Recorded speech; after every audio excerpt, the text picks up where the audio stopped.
অবসান হলো সব জল্পনা কল্পনার। স্বপ্ন পূরণের লক্ষ্যে নতুন ঠিকানায় এবার English forward Marcus Rashford. Spanish giant বার্সেলোনার সঙ্গে নতুন যাত্রা শুরু হলো এই ইয়াংস্টারের। মুখে হাসি নিয়ে উচ্ছ্বসিত রাশফোর্ড। নতুন ক্লাব যে ভিন্ন এক আনন্দের উপলক্ষ এনে দিয়েছে তা প্রকাশ পাচ্ছে তার চোখে মুখে। বার্সার লাল ও নীল রঙের জার্সি হাতে আনুষ্ঠানিকভাবে কাতালানদের সঙ্গে পরিচয় পর্ব সেরে নিলেন এই ইংলিশ ফরওয়ার্ড। ক্লাব কর্তৃপক্ষ মার্কাসকে স্বাগত জানালেন নানা আনুষ্ঠানিকতায়।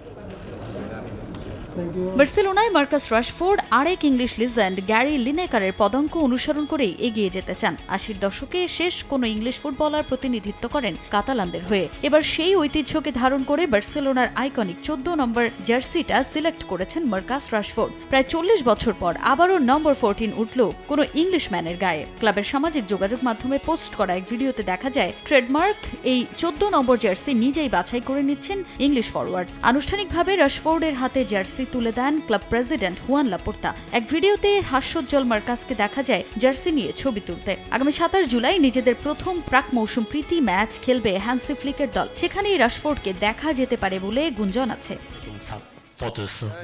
বার্সায় যোগ দিয়ে নিজের লক্ষ্য নিয়ে আরও প্রত্যয়ী এই তরুণ ফুটবলার। পেছনের সব অধরা স্বপ্ন বাস্তবায়ন করতে বার্সাই উপযুক্ত স্থান বলে মনে করেন মার্কাস রাশফোর্ড। বার্সাকে নিজের ঘর বলেও আখ্যা দিলেন এই ইংলিশ ফরওয়ার্ড। বার্সেলোনাকে আমার নিজের ঘরের মতো মনে হচ্ছে। সঠিক সিদ্ধান্ত নিতে পারায় আমি খুবই খুশি। এবার আমার অপেক্ষা শুধু স্বপ্নের ক্লাবটির হয়ে ভক্তদের সামনে নিজের প্রথম ম্যাচে মাঠে নামা। আমি মনে করি এটা এমন একটা ক্লাব যেখানে সবার বড় ট্রফি জয়ের স্বপ্ন পূরণ হয়। বার্সেলোনায় নতুন অধ্যায়ে আমি পুরোপুরি মনোযোগী, সবগুলো ট্রফি জিততে।